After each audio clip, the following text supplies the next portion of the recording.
forma y darle vida a estos crecimientos. Vamos a hablar un poco de nuestras vidas. Y primero quisiera que habláramos acerca de tu vida, cómo era tu vida antes. Bueno, seguidamente la vida del hermano Fran, antes de que conociera al Señor Jesús, pues tenía una vida sencilla. Creció, estuvo en un instituto, se graduó de bachiller, conoció muchas amistades y vivió. Luego, antes de conocer al Señor Jesús, tú, mi querido hermano y hermana, teníamos una vida desordenada y vacía. No nos importaba nada, hacíamos lo que queríamos, cometíamos pecado, odiábamos, teníamos resentimientos, decíamos malas palabras, no nos importaba el bien de los demás, todo prácticamente nos daba igual. Si pecábamos o no pecábamos, estábamos igual. Le hacíamos el daño a los demás y no nos dolía. Hacíamos prácticamente lo que queríamos y no nos importaba nada. Antes de conocer al Señor, nosotros creíamos, y si quizás es el caso tuyo o el mío, que éramos libres, que nadie nos mandaba y que éramos libres porque hacíamos lo que nosotros queríamos. Pero aunque nuestro cuerpo hiciera lo que nosotros queríamos que hiciéramos o estuviéramos haciendo, hacíamos desórdenes, odiábamos, tomábamos, fumábamos quizás, hacíamos cualquier cosa, cualquier tontería. Y en esas cosas nosotros creíamos que éramos los más perfectos, los más populares, que éramos los número uno en todo. Pero no nos dábamos cuenta de que todas estas cosas que nosotros hacíamos eran producto de la tristeza profunda que había en nuestra alma. Toda nuestra manera de actuar era producto de los vacíos que hay en nuestro interior. Y odiábamos, criticábamos, juzgábamos, peleábamos, hacíamos de todo y no nos importaba. Y entre más mal nos portábamos, pensábamos que éramos los más importantes. Entre más malas palabras decíamos, creíamos que éramos más populares. Pero en todas estas cosas nosotros nos encerrábamos. Y es que así es como vive ahora el mundo actual. El mundo actual vive directamente así. Comete pecado, vive como quiere, escucha música de cualquier tipo, de cualquier género, de cualquier cosa. Así es. Y todo esto lo hace precisamente porque él cree que con eso es feliz. Pero sin embargo, no me va a dejar mentir usted, mi querido hermano y hermana que me está viendo, de que en vez de sentirse uno más feliz, más lleno, lo que hace es sentirse más vacío y solo. Los que toman, se emborrachan y están en la drogadicción, hacen eso para refugiarse en esto y sentirse mejores. Pero se sienten mejores un momento, un instante. Pero después de esto lo que hacen es sentirse peor que como estaban antes. Se sienten más vacíos y más solos, más tristes, más desesperación. Y esto es importante, mi querido hermano y hermana, porque así estábamos tú y yo. Pero cuando un momento vino Cristo a nuestras vidas y el Señor Jesús vino a nuestra alma, Él abrió nuestro corazón y nos dio vida en nuestro espíritu. Y fue en nuestro espíritu donde tuvimos nueva vida. Lo que le va a decir Jesús a Nicodemo. Le va a decir Jesús a Nicodemo, es fácil reconocer lo que viene de la carne y lo que viene del espíritu. El que nace de la carne es carne, pero el que nace del espíritu es espíritu. Por eso le va a decir, yo te digo, a Nicodemo le va a decir, en verdad te digo que el que no nace del agua y del espíritu, ese no heredará el reino de Dios. Nicodemo le dice, ¿acaso puedo yo volver al vientre de mi madre para volver a nacer? Y Jesús le dice que no es un nacimiento carnal, sino que es un nacimiento espiritual. Y eso es, mi querido hermano y hermana, lo que estamos en este momento explicando. El volver a nacer en el Espíritu. Por eso el programa de ahora es permanecer y perseverar, pero el tema que estamos tratando es comienza la lucha. El volver a nacer. ¿Qué es volver a nacer, mi querido hermano y hermana? El volver a nacer es volver a encontrarse con el amor del principio, el primer amor. ¿Cuál es el primer amor? Aquel amor que un día Jesucristo puso en tu corazón. Quizás cuando fuiste concebido, quizás cuando fuiste planeado por tus padres, quizás cuando Dios decidió que vinieras a este mundo y nacieras. Dios te trajo a este mundo y San Juan lo va a decir en el capítulo 10, versículo 10. Yo he venido para que tengas vida y la vivas en abundancia, en plenitud. Ahora, vivir esta vida en abundancia y en plenitud no la vas a encontrar viviendo en la carne, sino que la vas a encontrar, mi querido hermano y hermana, viviendo en el Espíritu. Porque es en el Espíritu donde tenemos vida. Ahora puede ser que tú me estés diciendo a mí, hermano Fran, yo no entiendo qué es vivir en la carne y qué es vivir en el Espíritu. Entonces yo te voy a explicar qué es vivir en la carne y qué es vivir en el Espíritu. San Pablo en la carta a los Gálatas nos va a explicar claramente los frutos de la carne y los frutos del Espíritu. Y es fácil reconocer lo que viene de la carne y es fácil reconocer lo que viene del Espíritu. ¿Por qué es fácil reconocer lo que viene de la carne y lo que viene del Espíritu, mi querido hermano y hermana? San Pablo va a decir que lo que viene de la carne, es fácil lo que viene de la carne, versículo 19, son desvergüenzas, culto a los ídolos, hechicería, odios, ira, violencia, celos, furores, ambiciones, divisiones, sectarismo. Escucha bien, sectarismo, o sea, crear otras iglesias. Eso es sectarismo, crear otras iglesias, el cual es pecado de la carne, porque es fruto de la carne, la división y el sectarismo, pero no quiero meterme mucho en esa parte. Celos, furores, resentimientos, odios, avaricias, violencias, divisiones, sectarismos, orgías, borracheras, envidia, pasiones desordenadas. Y va a decir San Pablo, se los digo y se los repito, los que hacen estas cosas no heredarán el reino de los cielos. Qué interesante lo que nos está diciendo aquí San Pablo.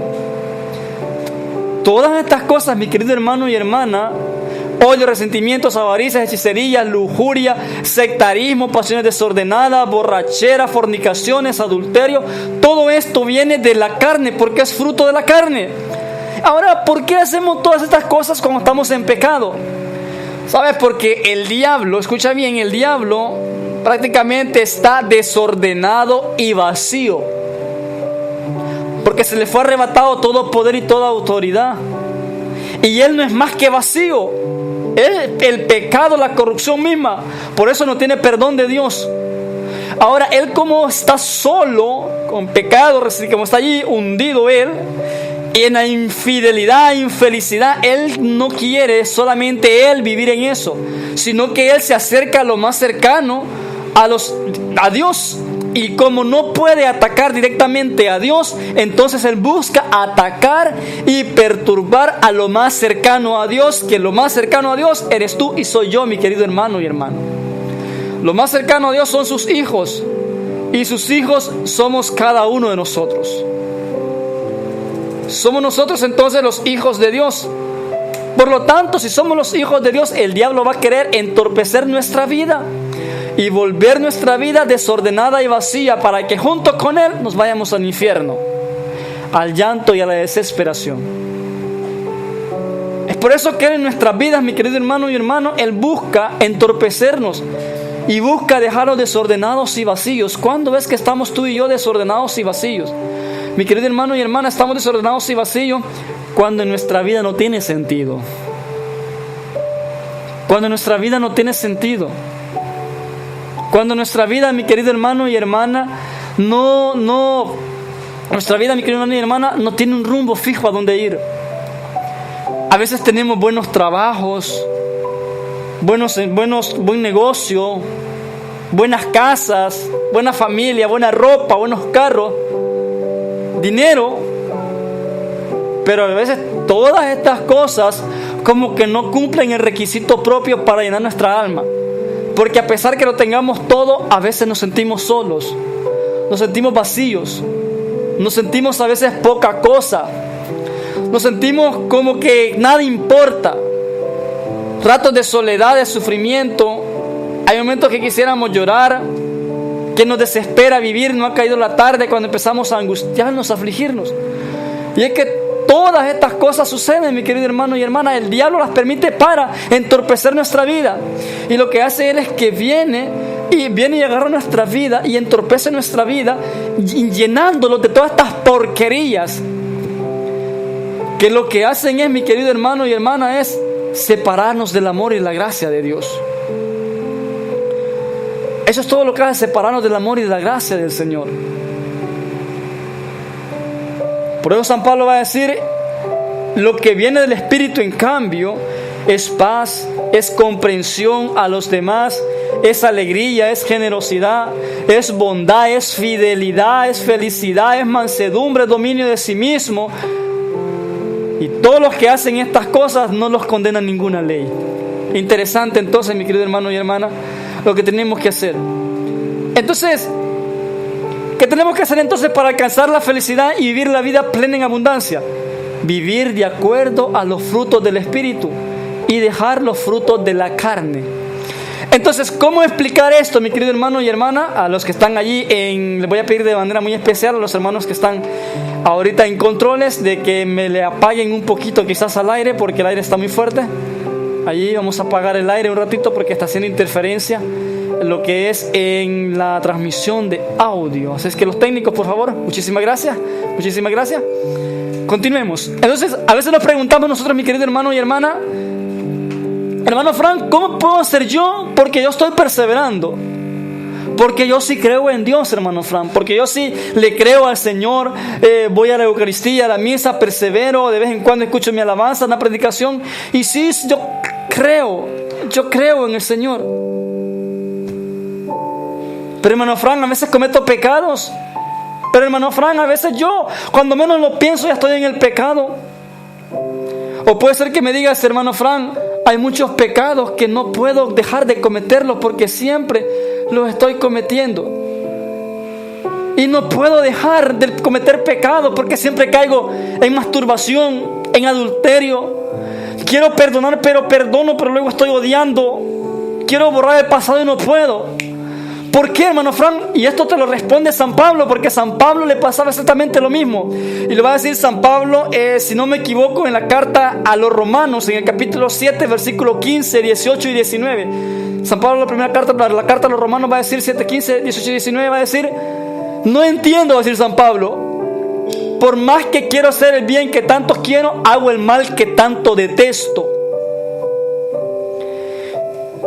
Por tanto que quiero hacer el bien que tanto amo, hago el mal que tanto detesto o aborrezco. A veces no hallamos qué hacer y nos preguntamos: ¿por qué si yo oro, si yo persevero? Y puede ser que tenga ya bastante tiempo de estar perseverando, mi querido hermano y hermana, pero no tienes un equilibrio, porque caminas, te caes, perseveras, te confiesas, cometes pecado y estás envuelto en este círculo que nunca eres feliz, mi querido hermano y hermana. Entonces, ¿cómo explicar para poder controlar todo esto? Es bien sencillo, mi querido hermano y hermana. San Pablo lo explica. Es porque nuestro cuerpo, nuestro ser, está dividido por tres partes. Según lo explica siempre San Pablo, si no me equivoco, en la primera carta a los Tesalonicenses, en el capítulo 5, versículo 23, va a decir San Pablo que se mantengan puros y castos en su alma, su cuerpo y espíritu. Entonces me da a entender que nuestro cuerpo, nuestro ser humano, por decirlo así, estamos divididos en alma, en cuerpo y en espíritu. Alma, cuerpo y espíritu. Alma, cuerpo y espíritu. Ahora, el cuerpo, prácticamente lo va a decir el crecimiento de San Juan Bautista, de que el cuerpo es la materia. Y va a decir que es la materia que tenemos. Son las piernas, los ojos, nuestro cuerpo, va a decir. Pero además de todo aquello que es todo aquello que nos gobierna, nuestra carne, nuestro cuerpo. Es el apetito, los deseos, los impulsos, las pasiones, los vicios, las manías y las malas costumbres. Colosenses capítulo 3, versículo 5. Eso es el cuerpo, lo que está representado en el cuerpo, nuestras manos, nuestros ojos, nuestro cuerpo. Pero además de eso, nuestros apetitos, nuestros deseos, nuestras pasiones, vicios, manillas, malas costumbres. Ahora, ¿qué es el alma entonces? El alma, según el crecimiento de San Juan Bautista, va a decir que el alma es la mente, voluntad y inteligencia. El alma podría decirse que son los pensamientos, los conocimientos emociones, la voluntad, etc. Efesios capítulo 4, versículos 22-23, te lo voy a decir un poquito mejor. Y pueden producir, el alma puede producir